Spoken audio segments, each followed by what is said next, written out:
네가 살아있다는 걸 도윤이 알게 되는 순간 네 부모 내일 아침 길바닥에 낫게 될 거야.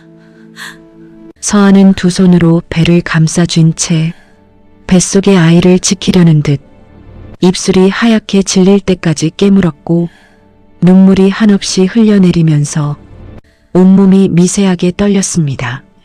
도망치고 싶었지만 발이 떨어지지 않았고 싸우고 싶었지만 무기가 없었으며 살고 싶었지만 살아있으면 안 되는 사람이 되어야 했습니다. 그날 밤 도윤은 텅 빈 예식장 홀에 홀로 서서 하객들이 남기고 간 꽃잎을 멍하니 내려다봤고 서아가 걸어왔어야 할 버질로드 끝에서 핸드폰을 꺼내 그녀의 번호를 눌렀다가 이미 없는 번호라는 기계음을 들으며 처음이자 마지막으로 그 자리에 무릎을 꿇었습니다. 도윤이 왜 이리 했는지 은빛 마음 마차 사연 속으로 출발합니다. 이건 술이 아니야. 도윤이 중얼거렸습니다. 텅 빈 집무실 한가운데 도시의 야경이 통유리 너머로 쏟아지는데 그는 그 어떤 빛도 보지 않았습니다. 그냥 오늘 하루를 지우는 거지. 손에 들린 위스키 잔보다 그의 시선은 책상 모서리에 걸린 낡은 앞치마에 고정되어 있었습니다. 한때 하했을 천은 세월에 누렇게 바랬고 군데군데 밀가루 자국이 굳어 얼룩으로 남아 있었습니다. 누군가의 손길이 베어있는 물건, 다시는 돌아오지 않는 사람의 흔적. 강도윤, 국내 식품 유통시장의 40%를 장악한 강푸드의 CEO. 제게 순위 5손가락 안에 드는 이름. 그러나 오늘 밤 이 남자는 그 어떤 직함도 아닌 채로 그냥 혼자였습니다. 비서실에서 야근 중이던 김 실장이 결제 서류를 들고 들어왔다가 멈칫했습니다. 사장이 술을 마시는 건 드문 일이 아니었습니다. 그러나 저 앞치마를 꺼내놓은 날은 달랐습니다. 오늘이 무슨 날인지 굳이 묻지 않아도 알 수 있었습니다. 5년 전 오늘 강도윤의 약혼식이 열렸어야 했던 날 서류를 도로 끌어안고 김 실장은 조용히 문을 닫았습니다.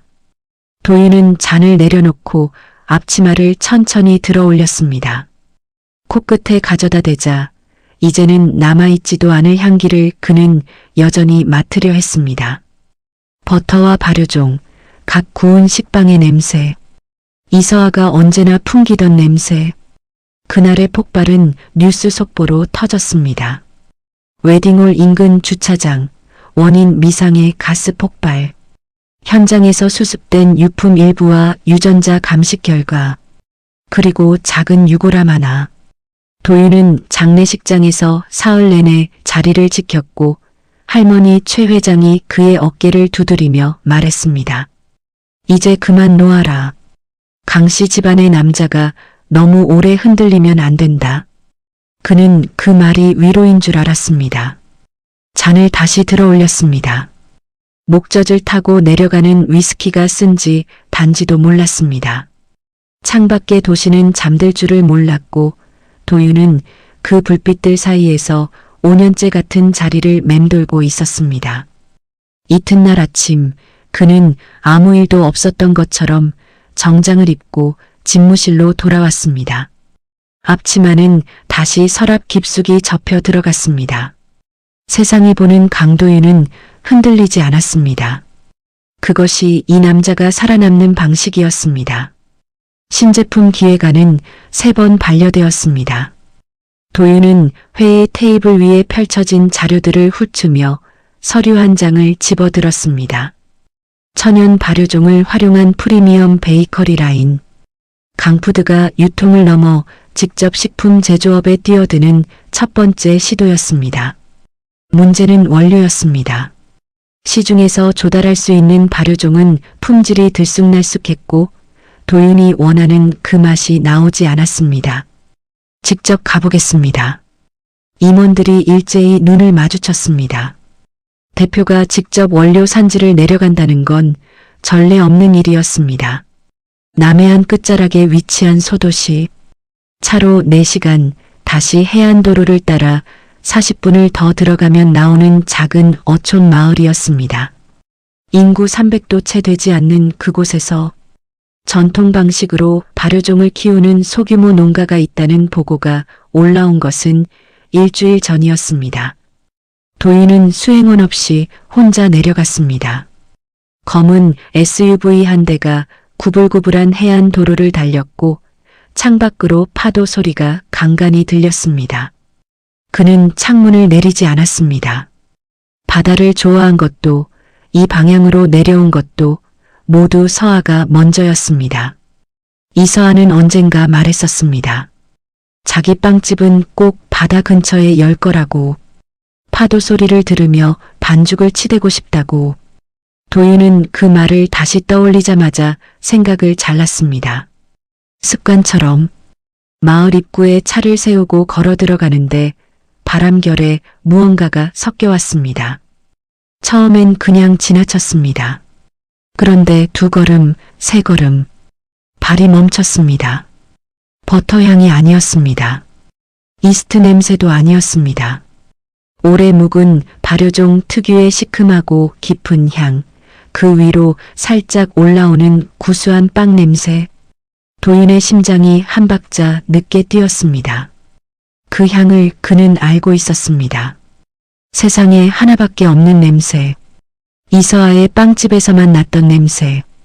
발이 먼저 움직이기 시작했습니다. 골목을 꺾고 또 꺾었습니다. 그리고 낡은 간판 하나가 눈에 들어왔습니다. 서아의 테이블. 도윤은 그 자리에 굳어버렸습니다. 간판 글씨는 손으로 직접 쓴 것이었습니다. 삐뚤지 않고 반듯하지도 않은 딱 그 사람다운 글씨체. 도윤은 숨을 참은 채 간판을 올려다봤습니다. 심장이 흉곽을 두드리는 소리가 귀까지 들렸습니다. 이성이 속삭였습니다. 같은 이름일 뿐이야. 서아는 죽었어. 유골암도 있고 유전자 감식 결과도 있어. 5년이 지났어. 그러나 발은 문 앞을 떠나지 않았습니다. 가게 안에서 무언가 달그락거리는 소리가 났습니다. 쟁반이 부딪히는 소리, 오븐 문이 열리는 소리, 그리고 마당 쪽 나무 울타리 너머로 아이들의 웃음소리가 터져 나왔습니다. 도윤은 반사적으로 그쪽을 돌아봤습니다. 2 아이였습니다. 5살쯤 되어 보이는 남자아이와 여자아이가 마당에서 밀가루 봉투를 사이에 두고 뒤집어 쓰고 있었습니다. 하얀 가루가 햇살 속에서 흩날리고 아이들은 그게 세상에서 제일 재미있는 것처럼 까르르 웃었습니다. 도윤은 그 웃음을 보는 순간 이상한 감각을 느꼈습니다. 낯선데 낯설지 않은, 처음 보는데 어디선가 본 것 같은. 남자아이가 웃으며 고개를 든 순간 도윤은 그 자리에 못이 박혔습니다.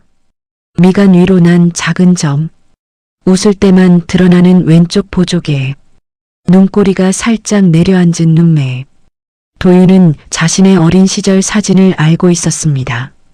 할머니 방에 액자로 걸려있던 그 사진. 지금 저 아이의 얼굴이 그것과 포개졌습니다. 태양아, 하늘아, 간식 먹자. 목소리가 들렸습니다. 가게 안쪽에서 울타리 문을 열며 나온 사람. 밀가루 묻은 앞치마, 머리를 대충 올려 묶은 모습, 햇빛에 그을린 뺨. 5년의 시간이 지나 있었지만 도윤은 0.1초 만에 알아봤습니다. 이서아였습니다. 그녀는 아이들에게 시선을 고정한 채 웃고 있었습니다. 울타리 너머에 서 있는 도윤을 아직 보지 못했습니다. 도윤은 움직이지 못했습니다. 소리를 낼 수도 없었습니다. 5년 동안 가슴속 가장 깊은 곳에 봉인해뒀던 것이 한꺼번에 터져 올라오는 것 같았습니다. 그의 눈이 뜨겁게 달아올랐습니다. 도윤은 그날 마을을 떠나지 않았습니다. 차에 올라 시동을 걸었다가 핸들을 잡은 채 10분을 그대로 앉아 있었습니다. 머릿속은 짧은 시간 동안 수백 가지 생각이 교차했습니다. 저 여자가 진짜 서아라면 왜 5년 동안 죽은 척을 했는가? 아이들은 누구의 아이인가? 아니, 저 눈매와 보조개는 이미 대답을 하고 있지 않은가. 결국 그는 시동을 껐습니다. 마을의 하나뿐인 민박집에 방을 잡았습니다. 수행원에게는 업무상 일정이 길어졌다고만 전했습니다. 다음 날 아침 도윤은 다시 그 골목으로 들어갔습니다. 이번에는 간판 앞에서 망설이지 않았습니다. 문을 열고 들어갔습니다. 빵집 안은 작고 따뜻했습니다. 진열대에는 소박한 식빵과 소금빵, 크림이 올라간 스콘이 줄지어 있었습니다. 화려하지 않았지만 보는 것만으로도 기분이 가라앉는 것 같은 풍경이었습니다. 카운터 안쪽에서 서아가 고개를 들었습니다. 그 순간 두 사람의 시선이 마주쳤습니다. 서아의 눈이 흔들렸습니다. 그러나 찰나였습니다. 그녀는 곧 아무 일도 없는 얼굴로 시선을 내리깔고 물었습니다. 어서 오세요. 뭐 드릴까요? 목소리는 도윤이 기억하는 그대로였습니다. 조금 낮아진 것 같기도 했지만 음색의 결이 같았습니다. 도윤은 진열대를 보는 척하며 숨을 골랐습니다. 이 여자는 자신을 알아보지 못한 것인가, 아니면 알고도 모른 척하는 것인가. 식빵 2개랑 저 스콘도 주세요. 최대한 평온한 목소리로 말했습니다. 서아는 빵을 봉투에 담으며 끝내 눈을 마주치지 않았습니다. 도윤은 거스름 돈을 받으면서 일부러 천천히 손을 내밀었습니다. 손끝이 스칠 듯 가까워졌을 때 서아가 미세하게 몸을 뒤로 뺐습니다. 알아채지 못했다면 그냥 지나쳤을 만큼 작은 동작이었습니다. 도윤은 확신했습니다. 이 여자는 자신을 알고 있습니다. 사흘이 지났습니다. 도윤은 매일 아침 빵집 문이 열리는 시간에 맞춰 골목 끝에 나타났습니다. 첫날은 식빵을 샀고 둘째 날은 크림 스콘을, 셋째 날에는 아이들에게 줄 동물 모양 쿠키를 샀습니다. 매번 용건을 마치면 조용히 나왔고 서아는 그럴 때마다 군더더기 없이 응대하고 눈을 피했습니다. 마당에서 뛰놀던 쌍둥이가 먼저 다가온 것은 셋째 날 오후였습니다.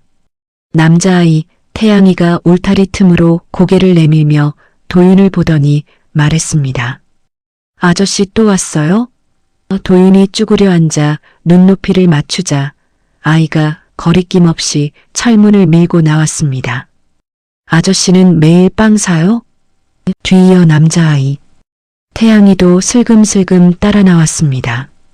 태양이는 좀 더 신중했습니다. 누나 뒤에서 도윤을 살피더니 쿠키 봉투를 보고 나서야 경계가 풀렸습니다. 도윤은 쿠키 봉투를 아이들 앞에 내밀었습니다. 아이들이 서로 먼저 고르겠다며 옥신각신하는 모습을 바라보며 그는 가슴 어딘가가 조여드는 감각을 느꼈습니다. 낯선 아픔이었습니다. 슬픔이라기보다는 오래 굶다가 처음 음식 냄새를 맡은 것 같은 이상하게 벅차오르는 감각. 저 아이들이 자신의 아이라는 것을 그는 이미 거의 확신하고 있었습니다. 서아가 마당으로 나와 아이들을 발견한 건 그로부터 5분쯤 뒤였습니다. 그녀의 표정이 굳었습니다. 아이들의 손을 잡아당기며 들어가자고 했지만 태양이가 버텼습니다. 엄마, 빵 아저씨야. 나쁜 아저씨 아니야. 하늘이가 거들었습니다. 쿠키 줬어. 서아는 잠깐 도윤을 똑바로 봤습니다. 처음이었습니다. 그 눈 안에 두려움이 있었습니다. 그리고 그 두려움 뒤에 무언가를 필사적으로 감추려는 의지가 있었습니다. 도윤은 아무 말도 하지 않았습니다. 그냥 천천히 일어서서 아이들에게 인사를 했습니다. 골목을 돌아 나오면서 그는 주먹을 꽉 쥐었습니다. 5년이었습니다. 이 여자는 5년 동안 혼자 아이를 낳고 혼자 키우고 아무것도 모르는 척 살았습니다. 왜 그래야 했는지, 누가 그렇게 만들었는지 도윤은 반드시 알아내야 했습니다. 열흘이 지났습니다. 도윤은 강푸드 임원진에게 현지 조사가 예상보다 길어진다고 통보했습니다. 의심하는 사람은 없었습니다. 원래 이 남자가 한번 물면 놓지 않는다는 것을 모두 알고 있었습니다. 민박집 주인 할머니는 매일 아침 밥상을 차려주며 도시 양반이 이런 데서 뭐가 좋아서 일이 오래 있냐고 했지만 도윤은 그냥 웃고 넘겼습니다. 빵집 앞에 나타나는 횟수를 늘리지는 않았습니다. 오히려 이틀에 한 번으로 줄였습니다. 서아를 압박하지 않기 위해서였습니다. 대신 마을을 걸으며 주민들과 천천히 안면을 텄습니다. 업한장 아저씨, 슈퍼 할머니, 마을 이장. 자연스럽게 대화를 나누다 보면 서아에 대한 이야기가 흘러나왔습니다. 서아 씨요? 4년 전에 애들 데리고 들어왔어요. 혼자서. 남편 이야기는 한 번도 안 하더라고. 워낙 조용하고 부지런해서 마을 사람들이 다 좋아해요. 그 빵집 덕에 우리 마을의 외지 손님도 좀 늘었잖아요. 아, 근데 가끔 무서운 차들이 마을 들어올 때 있어요. 그날은 서아 씨가 꼭 일찍 문 닫더라고. 마지막 말이 도윤의 귀에 박혔습니다. 무서운 차들. 최 회장이 이미 서아의 행방을 알고 있다는 뜻인지 아니면 다른 무엇인지. 그는 서울로 전화를 넣어 조용히 뒷조사를 시작했습니다. 그러던 어느 저녁이었습니다. 도윤이 해안도로를 걷다 돌아오는 길에 빵집 앞을 지나쳤을 때 셔터가 반쯤 내려진 가게 안에 불이 켜져 있었습니다. 안을 들여다보니 서아가 혼자 반죽을 치대고 있었습니다. 아이들은 구석 작은 매트에서 골아떨어져 있었고 서아는 그 모습을 힐끗 보며 혼자 빙그레 웃었습니다. 도윤은 그 웃음을 5년 만에 처음 봤습니다. 자신을 향한 웃음이 아니었는데도 가슴이 조용히 무너지는 것 같았습니다. 빵집 경영에 문제가 생긴 건 열나흘째 되던 날이었습니다. 마을 슈퍼 할머니에게서 들은 이야기였습니다. 서아가 빵 납품을 맡기로 했던 인근 카페 2곳이 갑자기 계약을 취소했다고 했습니다. 이유는 말하지 않았지만 카페 사장들이 눈을 피하더라는 말도 덧붙였습니다. 외부 압력이 들어간 게 아니면 그럴 이유가 없었습니다. 도윤은 조용히 움직였습니다. 서울 본사 유통팀을 통해 그 카페들과 강푸드 계열 납품 계약을 연결시켰습니다. 원하면 강푸드 브랜드 제품을 우선 공급해주겠다는 조건이었습니다. 이틀이 지나지 않아 두 카페 모두 서아의 빵 납품을 재개했습니다. 서아는 그 이유를 알 리 없었습니다. 그 다음 주에는 빵집 냉장고가 고장났습니다. 노후된 기계였고 수리비가 만만치 않았습니다. 도윤은 마을 전자수리점 사장에게 미리 말을 넣어두었습니다. 서아가 맡기면 수리비를 절반으로 해주되 나머지 절반은 도윤이 따로 지불하는 방식이었습니다. 서아는 생각보다 수리비가 싸다며 안도했다고 할머니에게 전해졌습니다. 도윤이 직접 나선 건 그로부터 사흘 뒤였습니다. 빵집 앞 나무 울타리가 기울어져 있었습니다. 태풍이 지나간 자리였습니다. 도윤은 이른 아침 공구를 사들고 울타리 앞에 섰습니다. 서아가 나와서 보더니 눈이 동그래졌습니다. 그가 먼저 말했습니다. 마을 사람들한테 얘기 들었어요. 제가 손이 좀 빠릅니다.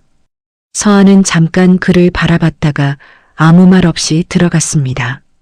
거절도 수락도 아니었지만 문을 잠그지 않은 것이 대답이었습니다. 도윤은 2시간 동안 울타리를 손봤습니다. 태양이가 쪼그려 앉아 옆에서 구경했고 하늘이는 음료수 한 캔을 들고 나와 말없이 도윤 곁에 놓고 들어갔습니다. 도윤은 그 캔을 한참 내려다봤습니다. 5살짜리가 건넨 음료수 한 캔이 지금껏 받아온 그 어떤 것보다 무거웠습니다. 서아가 처음으로 말을 걸어온 건 그로부터 이틀 뒤였습니다. 빵집 문을 열고 나온 그녀는 도윤이 마을 업한장 쪽 벤치에 앉아 아이들과 이야기 나누는 걸 멀리서 보다가 천천히 걸어왔습니다. 도윤은 그녀가 다가오는 것을 느꼈지만 먼저 일어서지 않았습니다. 왜 아직 여기 있어요? 서아가 물었습니다. 낮고 또렷한 목소리였습니다. 도윤은 바다를 보며 천천히 대답했습니다. 원료 조사가 끝나지 않았습니다. 서아는 잠깐 침묵했다가 다시 말했습니다. 사람들한테 이것저것 물어보고 다닌다고 들었어요. 도윤이 그녀를 올려다봤습니다. 마을이 작으니까요. 서아는 그 대답을 받아치지 않았습니다. 잠시 아이들을 바라보더니 조용히 말했습니다. 우리 애들한테 너무 친하게 굴지 마세요. 도윤은 대답하지 않았습니다. 부정하지도 알겠다고 하지도 않았습니다. 서아는 더 이상 말을 보태지 않고 아이들을 데리고 돌아갔습니다. 그 뒷모습을 보며 도윤은 처음으로 한 가지를 확실히 정리했습니다. 이 여자는 도망치고 싶어 합니다. 그러나 동시에 지쳐 있습니다. 5년 동안 혼자 두 아이를 키우며 누군가를 경계하고 숨어 산다는 것이 어떤 일인지 그 무게가 저 굳은 어깨선에 고스란히 배어 있었습니다. 그날 밤 도윤은 서울에서 올라온 보고서를 받았습니다. 5년 전 폭발 사고 관련 수사 기록, 최 회장 측 법무팀의 개입 정황, 그리고 서아의 가족들이 현재 강푸드 계열사 소속으로 일하고 있다는 내용이었습니다. 도윤은 서류를 덮고 눈을 감았습니다. 인질이었습니다. 서아의 가족들이 할머니의 손안에 있었습니다. 서아는 그것을 알면서도 아무것도 할 수 없었던 것입니다. 도윤의 손이 책상 위에서 천천히 주먹을 쥐었습니다. 일기장은 우연이 아니었습니다. 서아가 남긴 것인지 아니면 바람에 날린 것인지 빵집 마당 한쪽에 쌓아둔 물건들 사이에서 낡은 공책 한 권이 울타리 아래로 삐져나와 있는 것을 도윤이 발견한 건 아이들을 봐주던 어느 오후였습니다. 그는 집어들었다가 내려놓으려 했습니다. 그런데 표지에 날짜가 찍혀 있었습니다. 5년 전 날짜가. 그 페이지만 보려고 했습니다. 그게 시작이었습니다. 일기는 처음 몇 장은 평범했습니다. 빵 레시피 메모, 결혼 준비 일정, 도윤에게 하고 싶은 말들이 적혀 있었습니다. 그러다 사고 사흘 전 날짜의 페이지에서 글씨가 달라졌습니다. 눌러 쓴 흔적이 역력했고 군데군데 번진 자국이 있었습니다. 최 회장님이 나를 불렀다. 아이를 지우지 않으면 우리 부모님과 오빠를 가만두지 않겠다고 했다. 강씨 가문의 후손은 내 배에서 나올 수 없다고. 내가 거절하자 증거를 들이밀었다. 아버지 회사가 강푸드의 하청이라는 것, 한 번에 무너뜨릴 수 있다는 것. 다음 장. 죽은 사람이 되기로 했다. 도윤이 슬퍼할 걸 알면서도 이게 나를 가장 사랑하는 사람을 지키는 방법이라고 생각했다. 아기는 반드시 나을 것이다. 그 사람을 닮은 아이가 세상에 존재한다는 것만으로도 나는 살 수 있을 것 같다. 마지막 줄. 미안해, 도윤아. 나는 겁쟁이야. 도윤은 일기장을 덮었습니다. 무릎 위에 올려놓고 오래 앉아 있었습니다. 마당에서 태양이와 하늘이가 제잘거리는 소리가 들렸습니다. 새소리처럼 맑은 소리였습니다. 그는 눈이 뜨거워지는 걸 느꼈지만 울지 않았습니다. 울 시간이 없었습니다. 해야 할 일이 생겼습니다. 서울에서 사람들이 내려왔습니다. 도윤이 그것을 알게 된 건 마을 어판장 아저씨의 전화를 통해서였습니다. 검은 차 세 대가 마을 입구에 섰고 양복 입은 남자들이 내렸다는 것.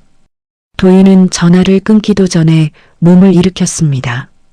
빵집에 도착했을 때 남자 둘이 울타리 안에 들어서 있었습니다. 서아는 아이들을 뒤로 밀어넣은 채 문 앞에 서 있었고 얼굴은 창백했지만 시선은 흔들리지 않았습니다. 남자 중 하나가 서류를 내밀며 말했습니다. 아이들 친권 관련 서류입니다. 자발적으로 서명하시면 조용히 끝납니다. 서아가 팔짱을 낀 채 대답하지 않자 남자의 어조가 낮아졌습니다. 회장님이 더 이상 기다리지 않겠다고 하셨습니다. 도윤이 울타리 문을 밀고 들어섰습니다. 남자들이 고개를 돌렸습니다. 도윤을 보자 둘 다 굳었습니다. 강푸드 대표를 모를 리 없었습니다. 도윤은 낮은 목소리로 말했습니다. 그 서류, 내 앞에서 지금 당장 찢으세요. 남자 하나가 입을 열었습니다. 대표님, 이건 회장님의 지시. 도윤이 끊었습니다. 다시 말하면 이 마을에서 걸어서 서울까지 가게 될 겁니다. 남자들은 서류를 들고 차로 돌아갔습니다. 차 세대가 먼지를 일으키며 빠져나가는 것을 도윤은 울타리 앞에서 지켜봤습니다. 서아가 뒤에서 물었습니다. 왜 도와준 거예요? 질문이라기보다 확인에 가까운 말투였습니다. 도윤은 돌아보지 않고 대답했습니다. 곧 설명할 게 있습니다. 아이들 재우고 나서 이야기할 수 있겠어요? 오래된 침묵이 흘렀습니다. 서아는 대답하지 않았습니다. 그러나 그날 밤 빵집 문이 잠기지 않은 채 불이 켜져 있었습니다.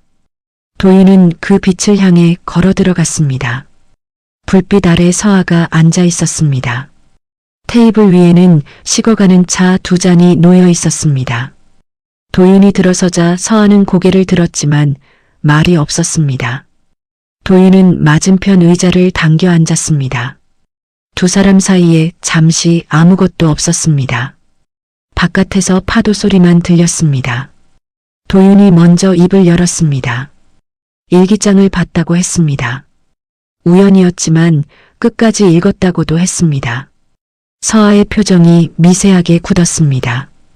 부정하거나 화를 낼 것이라 생각했는데 그녀는 그러지 않았습니다. 그냥 천천히 차잔을 두 손으로 감쌌습니다. 알면 뭐가 달라지는데요? 목소리가 낮았습니다.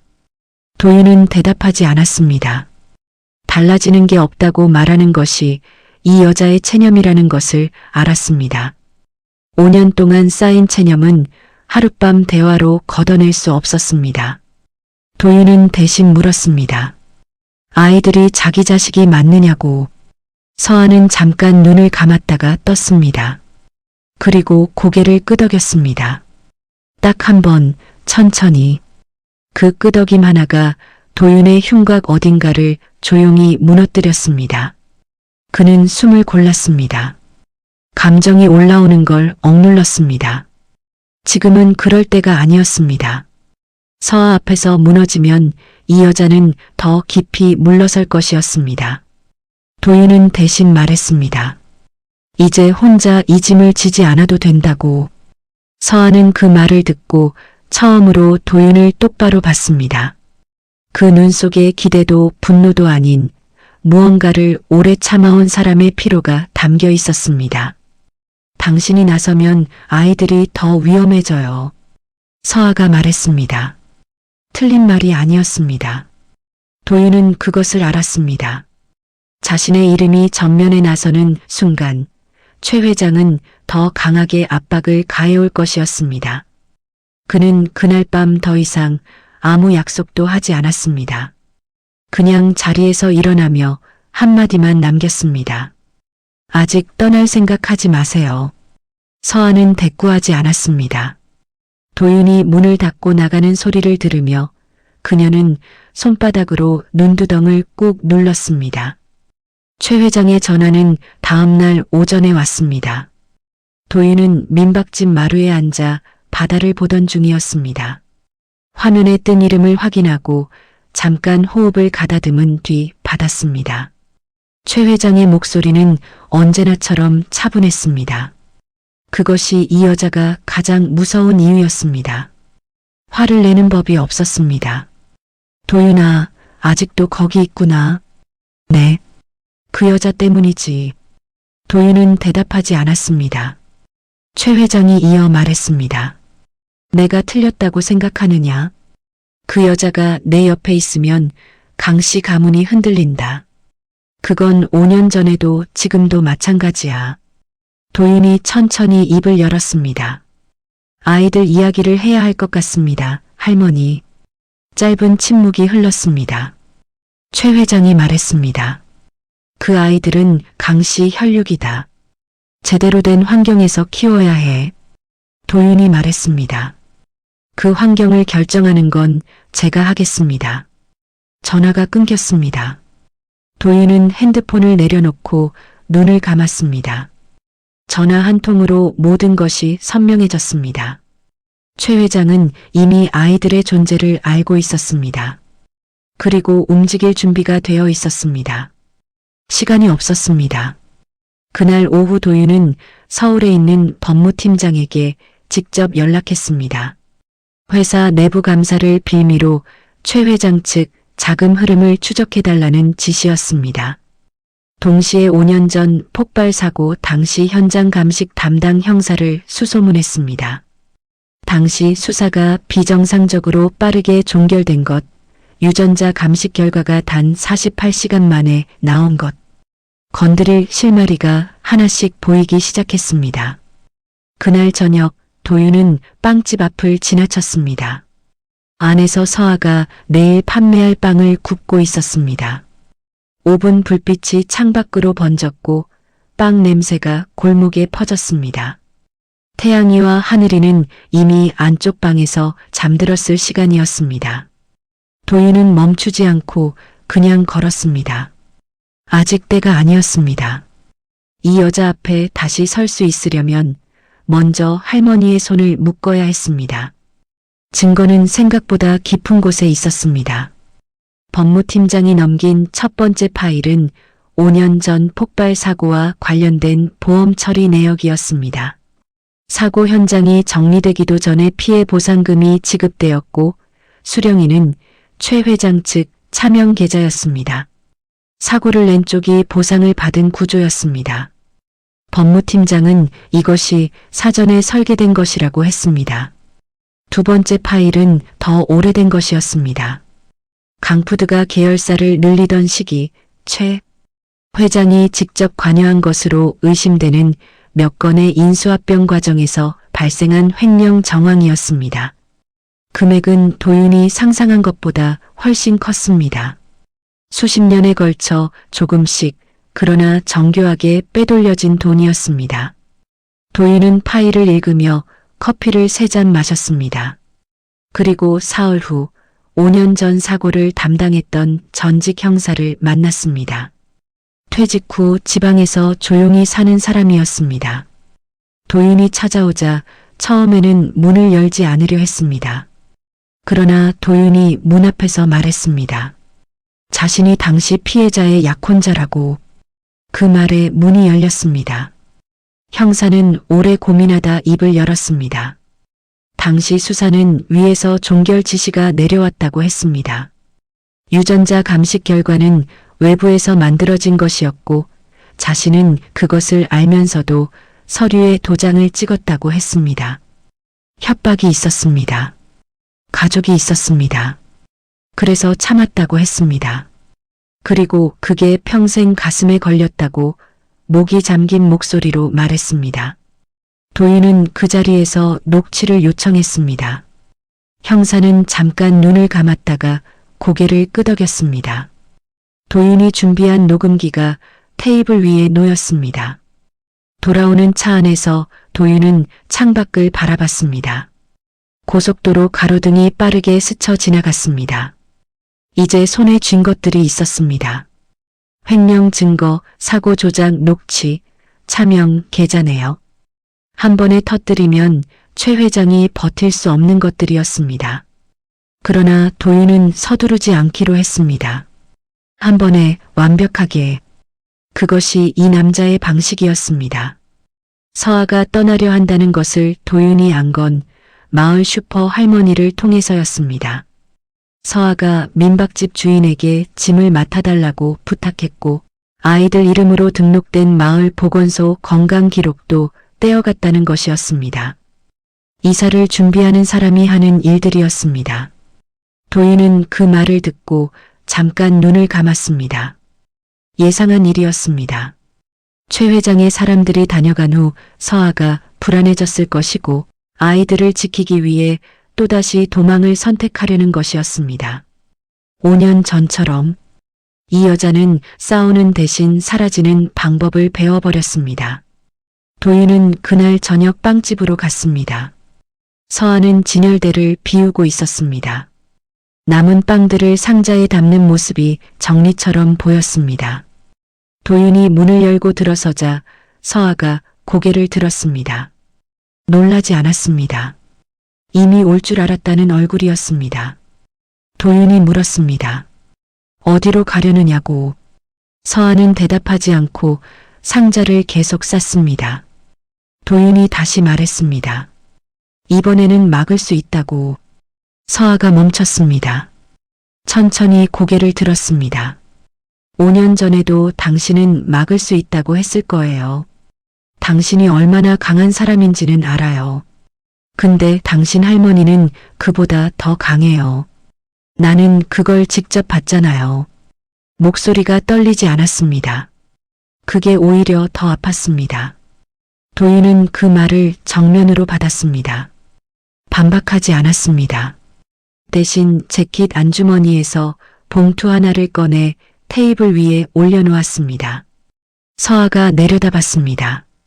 횡령 증거, 사고 조작 녹취, 차명 계좌. 이걸 들고 주주총회에 서면 끝납니다. 할머니가 다시는 움직이지 못하게 할 수 있어요. 서아는 봉투를 보다가 도윤을 봤습니다. 그 눈 속에 처음으로 흔들림이 생겼습니다. 기대가 아니었습니다. 두려움이었습니다. 이것이 진짜라면 이제 더 이상 숨을 곳이 없어진다는 것에 대한 두려움. 도윤이 말했습니다. 한 번만 나를 믿어줘요. 서아는 오래 서 있었습니다. 상자를 덮는 대신 천천히 의자를 당겨 앉았습니다. 그것이 대답이었습니다. 주주총회는 열흘 후였습니다. 도윤은 그 열흘을 조용히 움직였습니다. 주요 주주들을 개별적으로 만났고 이사회 내부에서 최 회장의 전행에 불만을 품고 있던 몇 명을 끌어들였습니다. 표면적으로는 경영혁신 안건이었습니다. 실제로는 한 사람을 끌어내리기 위한 정교한 포위망이었습니다. 최 회장은 낌새를 챘습니다. 도윤이 마을에서 올라온 다음 날부터 그의 동선을 추적했고 측근들을 통해 주주들에게 압박을 넣었습니다. 그러나 이번에는 달랐습니다. 도윤이 먼저 움직였고 더 빠르게 포석을 깔았습니다. 총회 이틀 전 최 회장이 도윤의 사무실로 직접 찾아왔습니다. 오랜만에 마주한 할머니는 늙어 보이지 않았습니다. 여전히 등이 곱고 시선이 서늘했습니다. 그녀는 소파에 앉으며 말했습니다. 이제 와서 뒤집으려 하느냐? 도윤이 맞은편에 앉아 대답했습니다. 뒤집는 게 아닙니다. 바로잡는 겁니다. 최 회장이 조용히 웃었습니다. 그 여자와 아이들, 내가 마음먹으면 하루 만에 사라지게 할 수 있다는 걸 알지. 도윤은 그 말을 들으며 표정 하나 바꾸지 않았습니다. 그래서 제가 먼저 움직인 겁니다. 도윤은 서랍에서 서류 한 장을 꺼내 테이블 위에 밀었습니다. 서아와 아이들의 현재 거처와 신변 보호 조치가 완료되었음을 확인하는 내용이었습니다. 경찰이 아닌 도윤이 직접 고용한 전문 인력이 지금 이 순간에도 그곳에 있었습니다. 최 회장의 눈이 서류를 훑었습니다. 그리고 처음으로 그 서늘한 눈빛이 흔들렸습니다. 총회에서 뵙겠습니다, 할머니. 도윤이 먼저 자리에서 일어났습니다. 최 회장은 일어나지 않았습니다. 그 자리에 앉은 채 도윤의 뒷모습을 봤습니다. 50년 가까이 강씨 가문을 소나기에 쥐어온 이 여자가 처음으로 한 발 늦었다는 것을 직감하는 순간이었습니다. 총회 당일 아침 도윤은 일찍 눈을 떴습니다. 호텔 창밖으로 도시가 흐릿한 새벽빛 속에 잠겨 있었습니다. 그는 침대에서 일어나 창가에 오래 서 있었습니다. 오늘 이후로 많은 것이 달라질 것이었습니다. 혹은 아무것도 달라지지 않을 수도 있었습니다. 그 갈림길 앞에서 도윤은 넥타이를 매며 거울을 봤습니다. 거울 속 남자의 눈이 5년 전보다 차가웠습니다. 그것이 지금은 오히려 다행이었습니다. 강푸드 본사 대회의실에는 이른 시간부터 사람이 몰렸습니다. 주요 주주들, 이사진, 외부감사인, 재계 언론까지. 최 회장은 단상 가장 가까운 자리에 앉아 있었습니다. 검은 정장에 진주 브로치, 언제나처럼 흠잡을 데 없는 차림이었습니다. 그녀는 도윤이 들어서는 것을 보고도 시선을 주지 않았습니다. 도윤은 단상에 올랐습니다. 경영 보고부터 시작했습니다. 숫자들이 화면에 올라갔고 참석자들은 익숙한 절차라는 듯 서류를 넘겼습니다. 15분이 지났습니다. 20분이 지났습니다. 최 회장의 측근 이사가 슬쩍 안도하는 기색을 보이기 시작할 즈음 도윤이 화면을 바꿨습니다. 숫자가 아닌 문서였습니다. 추가 안건이 있습니다. 도윤의 목소리가 회의실을 눌렀습니다. 화면에는 차명 계좌 내역이 떴습니다. 날짜, 금액, 수령인. 수십 년에 걸친 횡령의 흔적이 한 장 한 장 넘어갔습니다. 회의실이 술렁이기 시작했습니다. 최 회장의 측근들이 일어서려 했지만 도윤이 멈추지 않았습니다. 그리고 이것은 5년 전 사고와 관련된 녹취입니다. 스피커에서 목소리가 흘러나왔습니다. 당시 수사를 담당했던 전직 형사의 목소리. 수사 종결 지시를 받았다는 것, 유전자 감식 결과가 조작된 것이라는 것. 회의실이 조용해졌습니다. 너무 조용해서 냉방기 소리가 들릴 정도였습니다. 최 회장은 그 모든 시간 동안 자리에서 일어나지 않았습니다. 그러나 처음으로 그 얼굴에서 단단함이 벗겨지고 있었습니다. 최 회장이 일어선 것은 녹취가 끝나고 나서였습니다. 회의실 전체가 그녀를 봤습니다. 70이 넘은 나이에도 허리 하나 굽히지 않는 사람이었습니다. 그녀는 천천히 도윤을 향해 시선을 올렸습니다. 그 눈 속에 분노가 있었지만 그보다 더 깊은 곳에 당혹감이 있었습니다. 이 남자가 이렇게까지 할 것이라는 것을 끝내 믿지 않았던 것입니다. 도윤아. 그녀가 불렀습니다. 목소리는 여전히 흔들리지 않았습니다. 이게 내가 나한테 하는 짓이냐? 도윤은 단상에서 내려오지 않았습니다. 그리고 처음으로 이 여자 앞에서 목소리를 높이지 않은 채 단호하게 말했습니다. 할머니가 먼저 제게 하신 짓입니다. 주주들 사이에서 술렁임이 커졌습니다. 최 회장의 측근 이사 2명이 발언을 시도했지만 외부 감사인이 제지했습니다. 이미 자료가 주주들의 손에 들어가 있었고 사전에 도윤과 조율한 이사들이 즉각 임시 이사회 소집을 요청했습니다. 절차는 빠르게 진행되었습니다. 최 회장은 끝까지 발악했습니다. 변호인을 불렀고 자리를 박차고 나가려 했습니다. 그러나 회의실 문 앞에는 이미 검찰 관계자가 대기하고 있었습니다. 도윤이 총회 사흘 전 검찰에 자료를 넘기면서 오늘 이 자리와 시간을 조율해 둔 것이었습니다. 최 회장이 문 앞에서 멈췄습니다. 뒤를 돌아 도윤을 봤습니다. 그 눈 속에 수많은 것들이 지나갔습니다. 분노, 굴욕, 그리고 어쩌면 처음으로 자신이 틀렸을지도 모른다는 감각. 도윤은 그 시선을 피하지 않았습니다. 손자가 제법이구나. 최 회장이 낮게 말했습니다. 칭찬인지 독인지 알 수 없는 말이었습니다. 도윤은 대답하지 않았습니다. 그녀가 검찰 관계자와 함께 문 밖으로 나가는 것을 끝까지 지켜봤습니다. 회의실에 남은 사람들이 웅성거렸습니다. 도윤은 단상에서 내려와 창가로 걸어갔습니다. 도시가 한눈에 내려다 보였습니다.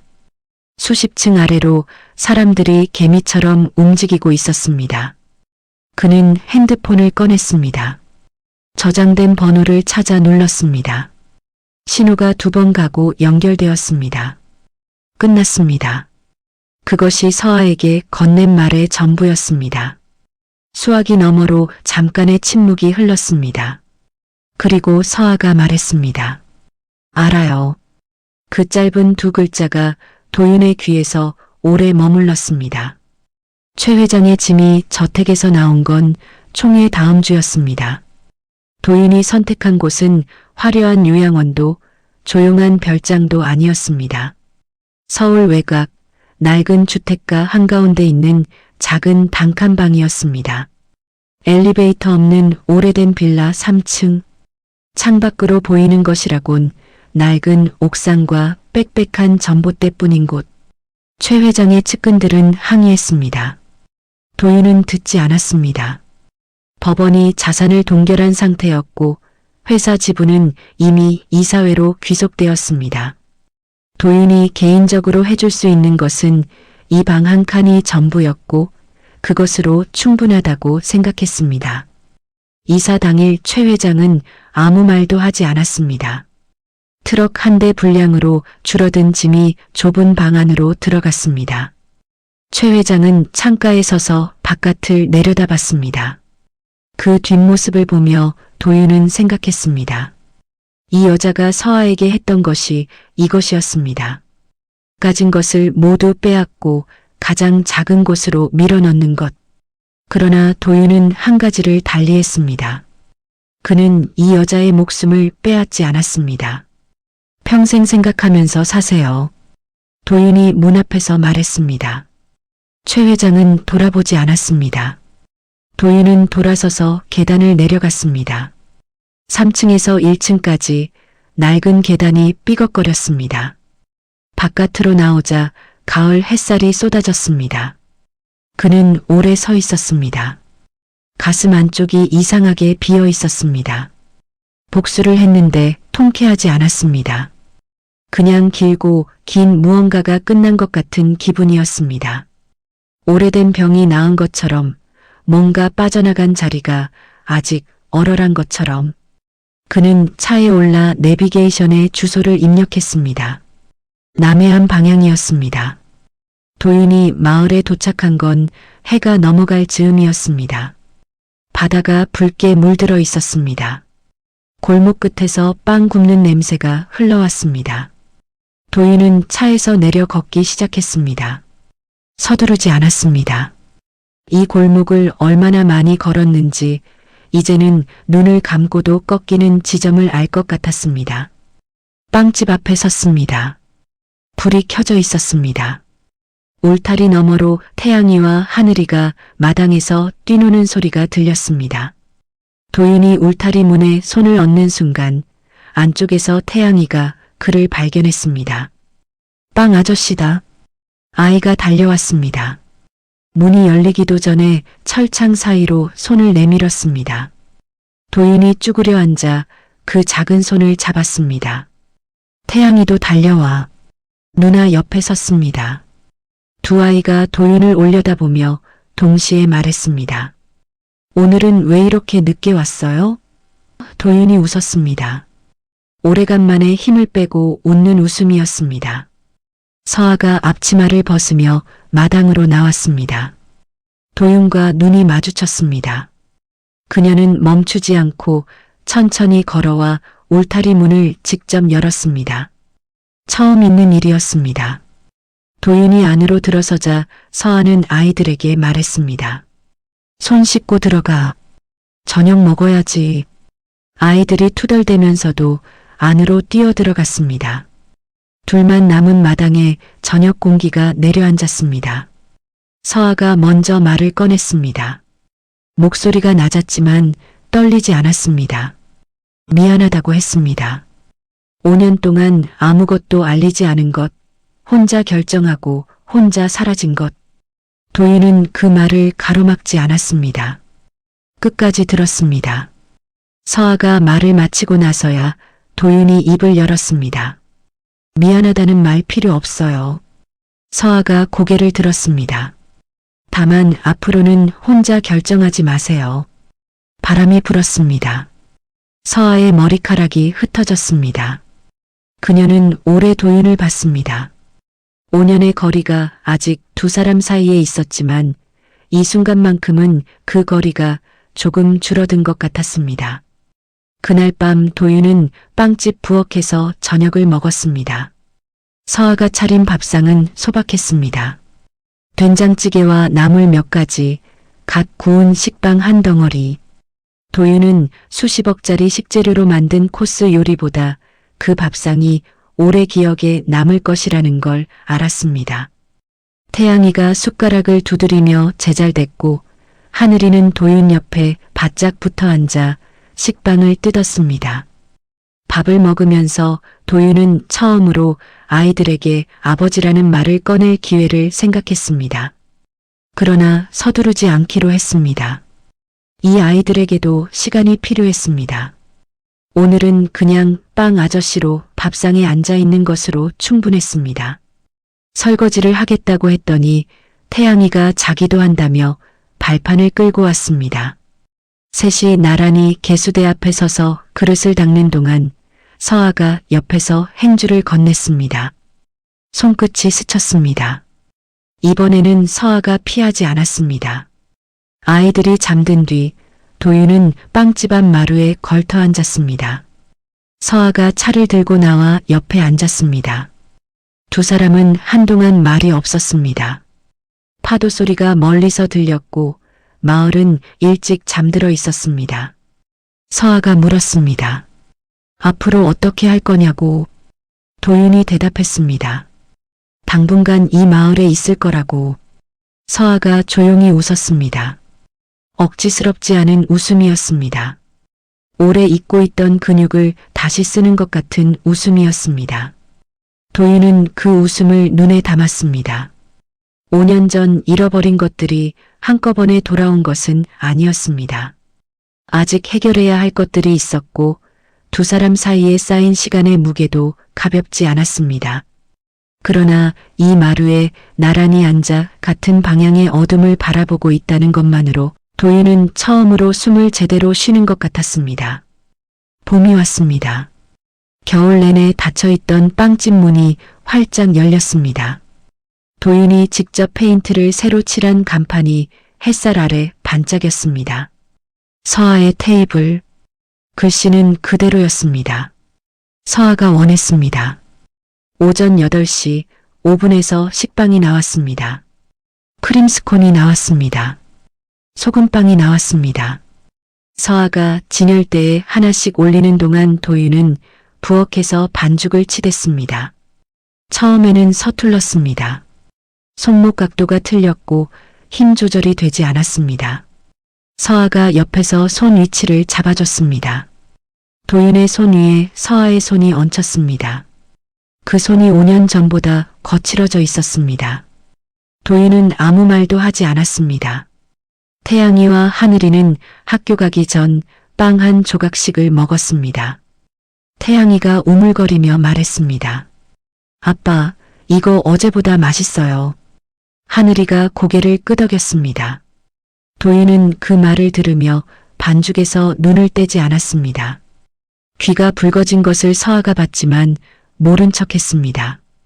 아이들이 등굣길에 사라지고 나서 빵집에 첫 손님이 왔습니다.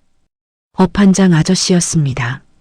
그 다음은 슈퍼 할머니, 그 다음은 이장 내외. 마을 사람들이 한 명씩 들러 빵을 샀고 도윤과 눈이 마주치면 잘 됐다는 듯 씩 웃고 나갔습니다. 도윤은 계산을 도왔습니다. 카운터가 좁아서 서아와 어깨가 자꾸 닿았습니다. 누구도 비키지 않았습니다. 점심때가 지나 손님이 뜸해질 즈음 서아가 구운 빵 한 조각을 도윤에게 내밀었습니다. 도윤이 받아 한 입 베어 물었습니다. 버터 향과 발효종의 깊은 맛이 퍼졌습니다. 그는 오래 씹었습니다. 맛있어요? 서아가 물었습니다. 도윤이 서아를 봤습니다. 밀가루가 뺨에 묻어 있었습니다. 햇빛이 창을 통해 들어와 그녀의 옆모습에 내려앉았습니다. 도윤은 대답 대신 손을 들어 그 밀가루를 천천히 닦아줬습니다. 서아가 굳지 않았습니다. 그냥 가만히 있었습니다. 바깥에서 파도 소리가 들렸습니다. 빵 냄새가 골목 끝까지 퍼졌습니다. 작은 빵집의 하루가 아무 일도 없는 듯 조용히 흘러갔습니다. 그것이 이 네 사람이 처음으로 맞이하는 평범한 봄이었습니다. 끝까지 시청해 주셔서 감사합니다. 당신이 나서면 아이들이 더 위험해져요. 서아가 말했습니다. 틀린 말이 아니었습니다. 도윤은 그것을 알았습니다. 자신의 이름이 전면에 나서는 순간 최 회장은 더 강하게 압박을 가해올 것이었습니다. 그는 그날 밤 더 이상 아무 약속도 하지 않았습니다. 그냥 자리에서 일어나며 한마디만 남겼습니다. 아직 떠날 생각하지 마세요. 서아는 대꾸하지 않았습니다. 도윤이 문을 닫고 나가는 소리를 들으며 그녀는 손바닥으로 눈두덩을 꾹 눌렀습니다. 최 회장의 전화는 다음 날 오전에 왔습니다. 도윤은 민박집 마루에 앉아 바다를 보던 중이었습니다. 화면에 뜬 이름을 확인하고 잠깐 호흡을 가다듬은 뒤 받았습니다. 최 회장의 목소리는 언제나처럼 차분했습니다. 그것이 이 여자가 가장 무서운 이유였습니다. 화를 내는 법이 없었습니다. 도윤아, 아직도 거기 있구나. 네. 그 여자 때문이지. 도윤은 대답하지 않았습니다. 최 회장이 이어 말했습니다. 내가 틀렸다고 생각하느냐? 그 여자가 내 옆에 있으면 강씨 가문이 흔들린다. 그건 5년 전에도 지금도 마찬가지야. 도윤이 천천히 입을 열었습니다. 아이들 이야기를 해야 할 것 같습니다, 할머니. 짧은 침묵이 흘렀습니다. 최 회장이 말했습니다. 그 아이들은 강씨 혈육이다. 제대로 된 환경에서 키워야 해. 도윤이 말했습니다. 그 환경을 결정하는 건 제가 하겠습니다. 전화가 끊겼습니다. 도윤은 핸드폰을 내려놓고 눈을 감았습니다. 전화 한 통으로 모든 것이 선명해졌습니다. 최 회장은 이미 아이들의 존재를 알고 있었습니다. 그리고 움직일 준비가 되어 있었습니다. 시간이 없었습니다. 그날 오후 도윤은 서울에 있는 법무팀장에게 직접 연락했습니다. 회사 내부 감사를 빌미로 최 회장 측 자금 흐름을 추적해달라는 지시였습니다. 동시에 5년 전 폭발 사고 당시 현장 감식 담당 형사를 수소문했습니다. 당시 수사가 비정상적으로 빠르게 종결된 것, 유전자 감식 결과가 단 48시간 만에 나온 것, 건드릴 실마리가 하나씩 보이기 시작했습니다. 그날 저녁 도윤은 빵집 앞을 지나쳤습니다. 안에서 서아가 내일 판매할 빵을 굽고 있었습니다. 오븐 불빛이 창밖으로 번졌고 빵 냄새가 골목에 퍼졌습니다. 태양이와 하늘이는 이미 안쪽 방에서 잠들었을 시간이었습니다. 도윤은 멈추지 않고 그냥 걸었습니다. 아직 때가 아니었습니다. 이 여자 앞에 다시 설 수 있으려면 먼저 할머니의 손을 묶어야 했습니다. 증거는 생각보다 깊은 곳에 있었습니다. 법무팀장이 넘긴 첫 번째 파일은 5년 전 폭발 사고와 관련된 보험 처리 내역이었습니다. 사고 현장이 정리되기도 전에 피해 보상금이 지급되었고 수령인은 최 회장 측 차명 계좌였습니다. 사고를 낸 쪽이 보상을 받은 구조였습니다. 법무팀장은 이것이 사전에 설계된 것이라고 했습니다. 두 번째 파일은 더 오래된 것이었습니다. 강푸드가 계열사를 늘리던 시기 최 회장이 직접 관여한 것으로 의심되는 몇 건의 인수합병 과정에서 발생한 횡령 정황이었습니다. 금액은 도윤이 상상한 것보다 훨씬 컸습니다. 수십 년에 걸쳐 조금씩 그러나 정교하게 빼돌려진 돈이었습니다. 도윤은 파일을 읽으며 커피를 3잔 마셨습니다. 그리고 사흘 후 5년 전 사고를 담당했던 전직 형사를 만났습니다. 퇴직 후 지방에서 조용히 사는 사람이었습니다. 도윤이 찾아오자 처음에는 문을 열지 않으려 했습니다. 그러나 도윤이 문 앞에서 말했습니다. 자신이 당시 피해자의 약혼자라고. 그 말에 문이 열렸습니다. 형사는 오래 고민하다 입을 열었습니다. 당시 수사는 위에서 종결 지시가 내려왔다고 했습니다. 유전자 감식 결과는 외부에서 만들어진 것이었고 자신은 그것을 알면서도 서류에 도장을 찍었다고 했습니다. 협박이 있었습니다. 가족이 있었습니다. 그래서 참았다고 했습니다. 그리고 그게 평생 가슴에 걸렸다고 목이 잠긴 목소리로 말했습니다. 도윤은 그 자리에서 녹취를 요청했습니다. 형사는 잠깐 눈을 감았다가 고개를 끄덕였습니다. 도윤이 준비한 녹음기가 테이블 위에 놓였습니다. 돌아오는 차 안에서 도윤은 창밖을 바라봤습니다. 고속도로 가로등이 빠르게 스쳐 지나갔습니다. 이제 손에 쥔 것들이 있었습니다. 횡령 증거, 사고 조작 녹취, 차명, 계좌네요. 한 번에 터뜨리면 최 회장이 버틸 수 없는 것들이었습니다. 그러나 도윤은 서두르지 않기로 했습니다. 한 번에 완벽하게. 그것이 이 남자의 방식이었습니다. 서아가 떠나려 한다는 것을 도윤이 안 건 마을 슈퍼 할머니를 통해서였습니다. 서아가 민박집 주인에게 짐을 맡아달라고 부탁했고 아이들 이름으로 등록된 마을 보건소 건강 기록도 떼어갔다는 것이었습니다. 이사를 준비하는 사람이 하는 일들이었습니다. 도윤은 그 말을 듣고 잠깐 눈을 감았습니다. 예상한 일이었습니다. 최 회장의 사람들이 다녀간 후 서아가 불안해졌을 것이고 아이들을 지키기 위해 또다시 도망을 선택하려는 것이었습니다. 5년 전처럼 이 여자는 싸우는 대신 사라지는 방법을 배워버렸습니다. 도윤은 그날 저녁 빵집으로 갔습니다. 서아는 진열대를 비우고 있었습니다. 남은 빵들을 상자에 담는 모습이 정리처럼 보였습니다. 도윤이 문을 열고 들어서자 서아가 고개를 들었습니다. 놀라지 않았습니다. 이미 올 줄 알았다는 얼굴이었습니다. 도윤이 물었습니다. 어디로 가려느냐고. 서아는 대답하지 않고 상자를 계속 쌌습니다. 도윤이 다시 말했습니다. 이번에는 막을 수 있다고. 서아가 멈췄습니다. 천천히 고개를 들었습니다. 5년 전에도 당신은 막을 수 있다고 했을 거예요. 당신이 얼마나 강한 사람인지는 알아요. 근데 당신 할머니는 그보다 더 강해요. 나는 그걸 직접 봤잖아요. 목소리가 떨리지 않았습니다. 그게 오히려 더 아팠습니다. 도윤은 그 말을 정면으로 받았습니다. 반박하지 않았습니다. 대신 재킷 안주머니에서 봉투 하나를 꺼내 테이블 위에 올려놓았습니다. 서아가 내려다봤습니다. 횡령 증거, 사고 조작 녹취, 차명 계좌. 이걸 들고 주주총회에 서면 끝납니다. 할머니가 다시는 움직이지 못하게 할 수 있어요.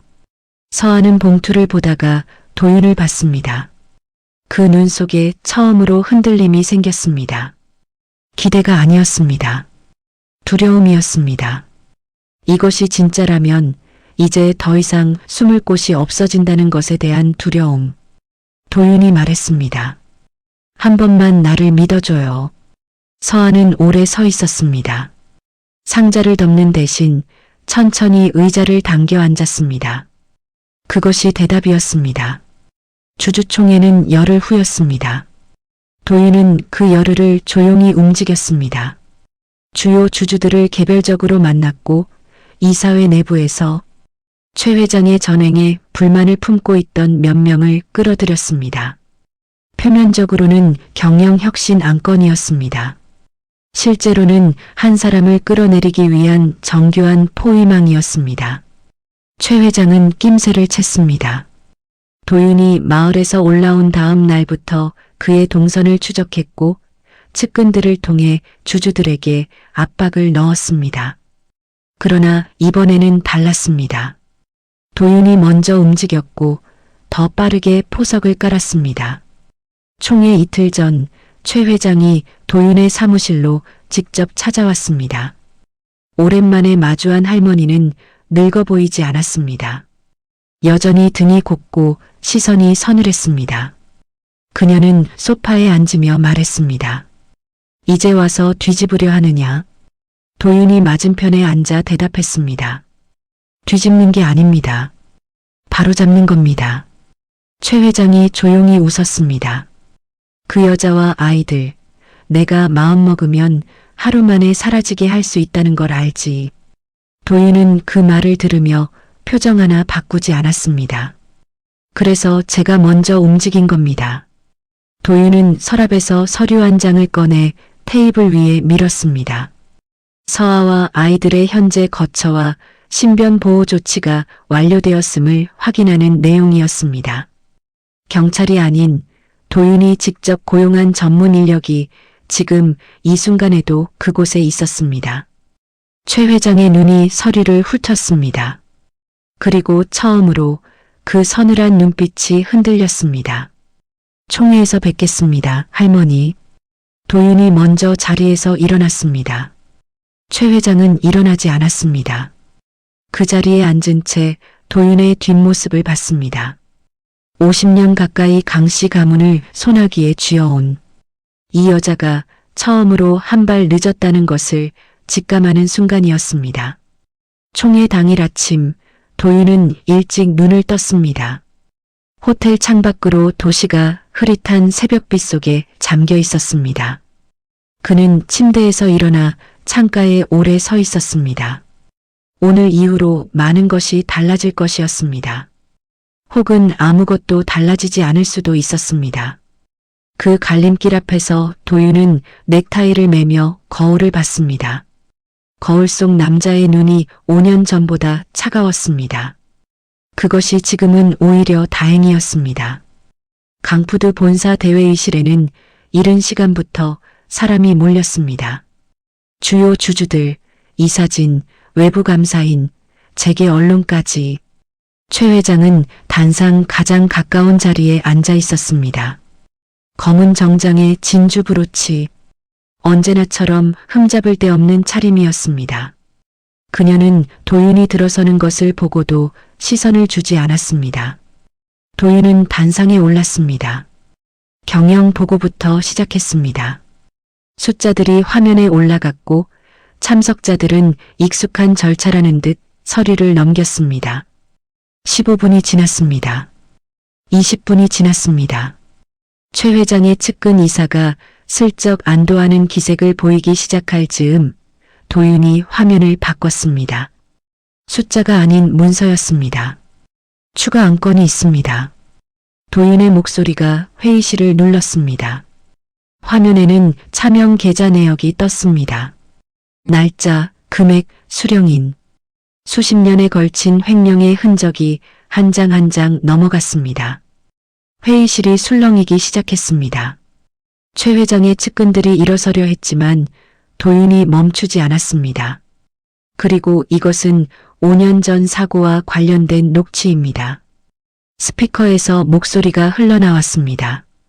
당시 수사를 담당했던 전직 형사의 목소리. 수사 종결 지시를 받았다는 것, 유전자 감식 결과가 조작된 것이라는 것. 회의실이 조용해졌습니다. 너무 조용해서 냉방기 소리가 들릴 정도였습니다.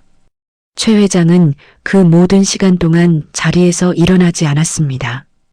그러나 처음으로 그 얼굴에서 단단함이 벗겨지고 있었습니다.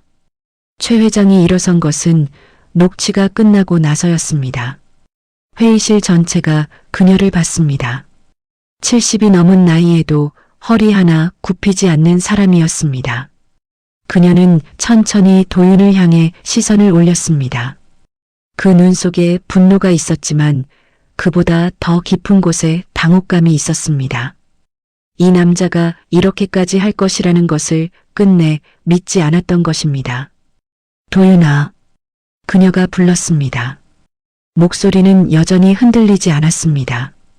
이게 내가 나한테 하는 짓이냐? 도윤은 단상에서 내려오지 않았습니다. 그리고 처음으로 이 여자 앞에서 목소리를 높이지 않은 채 단호하게 말했습니다. 할머니가 먼저 제게 하신 짓입니다. 주주들 사이에서 술렁임이 커졌습니다. 최 회장의 측근 이사 2명이 발언을 시도했지만 외부 감사인이 제지했습니다. 이미 자료가 주주들의 손에 들어가 있었고 사전에 도윤과 조율한 이사들이 즉각 임시 이사회 소집을 요청했습니다. 절차는 빠르게 진행되었습니다. 최 회장은 끝까지 발악했습니다.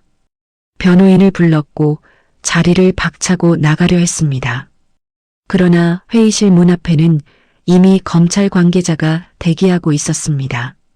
도윤이 총회 사흘 전 검찰에 자료를 넘기면서 오늘 이 자리와 시간을 조율해 둔 것이었습니다. 최 회장이 문 앞에서 멈췄습니다. 뒤를 돌아 도윤을 봤습니다. 그 눈 속에 수많은 것들이 지나갔습니다. 분노, 굴욕, 그리고 어쩌면 처음으로 자신이 틀렸을지도 모른다는 감각. 도윤은 그 시선을 피하지 않았습니다. 손자가 제법이구나. 최 회장이 낮게 말했습니다. 칭찬인지 독인지 알 수 없는 말이었습니다. 도윤은 대답하지 않았습니다. 그녀가 검찰 관계자와 함께 문 밖으로 나가는 것을 끝까지 지켜봤습니다. 회의실에 남은 사람들이 웅성거렸습니다. 도윤은 단상에서 내려와 창가로 걸어갔습니다. 도시가 한눈에 내려다 보였습니다.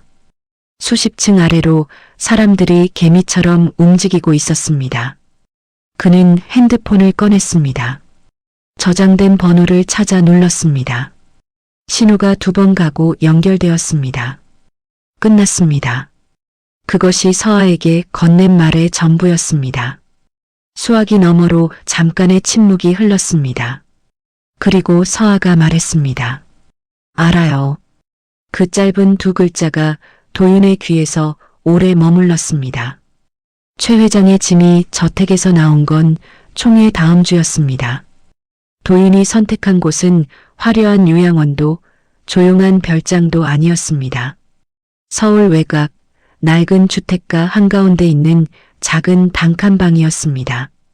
엘리베이터 없는 오래된 빌라 3층. 창밖으로 보이는 것이라곤 낡은 옥상과 빽빽한 전봇대뿐인 곳. 최 회장의 측근들은 항의했습니다. 도윤은 듣지 않았습니다. 법원이 자산을 동결한 상태였고 회사 지분은 이미 이사회로 귀속되었습니다. 도윤이 개인적으로 해줄 수 있는 것은 이 방 한 칸이 전부였고 그것으로 충분하다고 생각했습니다. 이사 당일 최 회장은 아무 말도 하지 않았습니다. 트럭 한 대 분량으로 줄어든 짐이 좁은 방 안으로 들어갔습니다. 최 회장은 창가에 서서 바깥을 내려다봤습니다. 그 뒷모습을 보며 도윤은 생각했습니다. 이 여자가 서아에게 했던 것이 이것이었습니다. 가진 것을 모두 빼앗고 가장 작은 곳으로 밀어넣는 것. 그러나 도윤은 한 가지를 달리했습니다. 그는 이 여자의 목숨을 빼앗지 않았습니다. 평생 생각하면서 사세요. 도윤이 문 앞에서 말했습니다. 최 회장은 돌아보지 않았습니다. 도윤은 돌아서서 계단을 내려갔습니다. 3층에서 1층까지 낡은 계단이 삐걱거렸습니다. 바깥으로 나오자 가을 햇살이 쏟아졌습니다. 그는 오래 서 있었습니다. 가슴 안쪽이 이상하게 비어 있었습니다. 복수를 했는데 통쾌하지 않았습니다. 그냥 길고 긴 무언가가 끝난 것 같은 기분이었습니다. 오래된 병이 나은 것처럼 뭔가 빠져나간 자리가 아직 얼얼한 것처럼. 그는 차에 올라 내비게이션에 주소를 입력했습니다. 남해안 방향이었습니다. 도윤이 마을에 도착한 건 해가 넘어갈 즈음이었습니다. 바다가 붉게 물들어 있었습니다. 골목 끝에서 빵 굽는 냄새가 흘러왔습니다. 도윤은 차에서 내려 걷기 시작했습니다. 서두르지 않았습니다. 이 골목을 얼마나 많이 걸었는지 이제는 눈을 감고도 꺾이는 지점을 알 것 같았습니다. 빵집 앞에 섰습니다. 불이 켜져 있었습니다. 울타리 너머로 태양이와 하늘이가 마당에서 뛰노는 소리가 들렸습니다. 도윤이 울타리 문에 손을 얹는 순간 안쪽에서 태양이가 그를 발견했습니다. 빵 아저씨다. 아이가 달려왔습니다. 문이 열리기도 전에 철창 사이로 손을 내밀었습니다. 도윤이 쭈그려 앉아 그 작은 손을 잡았습니다. 태양이도 달려와 누나 옆에 섰습니다. 두 아이가 도윤을 올려다보며 동시에 말했습니다. 오늘은 왜 이렇게 늦게 왔어요? 도윤이 웃었습니다. 오래간만에 힘을 빼고 웃는 웃음이었습니다. 서아가 앞치마를 벗으며 마당으로 나왔습니다. 도윤과 눈이 마주쳤습니다. 그녀는 멈추지 않고 천천히 걸어와 울타리 문을 직접 열었습니다. 처음 있는 일이었습니다. 도윤이 안으로 들어서자 서아는 아이들에게 말했습니다. 손 씻고 들어가. 저녁 먹어야지. 아이들이 투덜대면서도 안으로 뛰어들어갔습니다. 둘만 남은 마당에 저녁 공기가 내려앉았습니다. 서아가 먼저 말을 꺼냈습니다. 목소리가 낮았지만 떨리지 않았습니다. 미안하다고 했습니다. 5년 동안 아무것도 알리지 않은 것, 혼자 결정하고 혼자 사라진 것. 도윤은 그 말을 가로막지 않았습니다. 끝까지 들었습니다. 서아가 말을 마치고 나서야 도윤이 입을 열었습니다. 미안하다는 말 필요 없어요. 서아가 고개를 들었습니다. 다만 앞으로는 혼자 결정하지 마세요. 바람이 불었습니다. 서아의 머리카락이 흩어졌습니다. 그녀는 오래 도윤을 봤습니다. 5년의 거리가 아직 두 사람 사이에 있었지만 이 순간만큼은 그 거리가 조금 줄어든 것 같았습니다. 그날 밤 도윤은 빵집 부엌에서 저녁을 먹었습니다. 서아가 차린 밥상은 소박했습니다. 된장찌개와 나물 몇 가지, 갓 구운 식빵 한 덩어리. 도윤은 수십억짜리 식재료로 만든 코스 요리보다 그 밥상이 오래 기억에 남을 것이라는 걸 알았습니다. 태양이가 숟가락을 두드리며 제잘댔고 하늘이는 도윤 옆에 바짝 붙어 앉아 식빵을 뜯었습니다. 밥을 먹으면서 도윤은 처음으로 아이들에게 아버지라는 말을 꺼낼 기회를 생각했습니다. 그러나 서두르지 않기로 했습니다. 이 아이들에게도 시간이 필요했습니다. 오늘은 그냥 빵 아저씨로 밥상에 앉아 있는 것으로 충분했습니다. 설거지를 하겠다고 했더니 태양이가 자기도 한다며 발판을 끌고 왔습니다. 셋이 나란히 개수대 앞에 서서 그릇을 닦는 동안 서아가 옆에서 행주를 건넸습니다. 손끝이 스쳤습니다. 이번에는 서아가 피하지 않았습니다. 아이들이 잠든 뒤 도윤은 빵집 앞 마루에 걸터 앉았습니다. 서아가 차를 들고 나와 옆에 앉았습니다. 두 사람은 한동안 말이 없었습니다. 파도 소리가 멀리서 들렸고 마을은 일찍 잠들어 있었습니다. 서아가 물었습니다. 앞으로 어떻게 할 거냐고. 도윤이 대답했습니다. 당분간 이 마을에 있을 거라고. 서아가 조용히 웃었습니다. 억지스럽지 않은 웃음이었습니다. 오래 잊고 있던 근육을 다시 쓰는 것 같은 웃음이었습니다. 도윤은 그 웃음을 눈에 담았습니다. 5년 전 잃어버린 것들이 한꺼번에 돌아온 것은 아니었습니다. 아직 해결해야 할 것들이 있었고 두 사람 사이에 쌓인 시간의 무게도 가볍지 않았습니다. 그러나 이 마루에 나란히 앉아 같은 방향의 어둠을 바라보고 있다는 것만으로 도윤은 처음으로 숨을 제대로 쉬는 것 같았습니다. 봄이 왔습니다. 겨울 내내 닫혀있던 빵집 문이 활짝 열렸습니다. 도윤이 직접 페인트를 새로 칠한 간판이 햇살 아래 반짝였습니다. 서아의 테이블, 글씨는 그대로였습니다. 서아가 원했습니다. 오전 8시 5분에서 식빵이 나왔습니다. 크림스콘이 나왔습니다. 소금빵이 나왔습니다. 서아가 진열대에 하나씩 올리는 동안 도윤은 부엌에서 반죽을 치댔습니다. 처음에는 서툴렀습니다. 손목 각도가 틀렸고 힘 조절이 되지 않았습니다. 서아가 옆에서 손 위치를 잡아줬습니다. 도윤의 손 위에 서아의 손이 얹혔습니다. 그 손이 5년 전보다 거칠어져 있었습니다. 도윤은 아무 말도 하지 않았습니다. 태양이와 하늘이는 학교 가기 전 빵 한 조각씩을 먹었습니다. 태양이가 우물거리며 말했습니다. 아빠, 이거 어제보다 맛있어요. 하늘이가 고개를 끄덕였습니다. 도윤은 그 말을 들으며 반죽에서 눈을 떼지 않았습니다. 귀가 붉어진 것을 서아가 봤지만 모른 척했습니다. 아이들이 등굣길에 사라지고 나서 빵집에 첫 손님이 왔습니다. 업한장 아저씨였습니다. 그 다음은 슈퍼 할머니, 그 다음은 이장 내외. 마을 사람들이 한 명씩 들러 빵을 샀고 도윤과 눈이 마주치면 잘 됐다는 듯씩 웃고 나갔습니다. 도윤은 계산을 도왔습니다. 카운터가 좁아서 서아와 어깨가 자꾸 닿았습니다. 누구도 비키지 않았습니다. 점심때가 지나 손님이 뜸해질 즈음 서아가 구운 빵 한 조각을 도윤에게 내밀었습니다. 도윤이 받아 한 입 베어 물었습니다. 버터 향과 발효종의 깊은 맛이 퍼졌습니다. 그는 오래 씹었습니다. 맛있어요? 서아가 물었습니다. 도윤이 서아를 봤습니다. 밀가루가 뺨에 묻어 있었습니다. 햇빛이 창을 통해 들어와 그녀의 옆모습에 내려앉았습니다. 도윤은 대답 대신 손을 들어 그 밀가루를 천천히 닦아줬습니다. 서아가 굳지 않았습니다. 그냥 가만히 있었습니다. 바깥에서 파도 소리가 들렸습니다. 빵 냄새가 골목 끝까지 퍼졌습니다.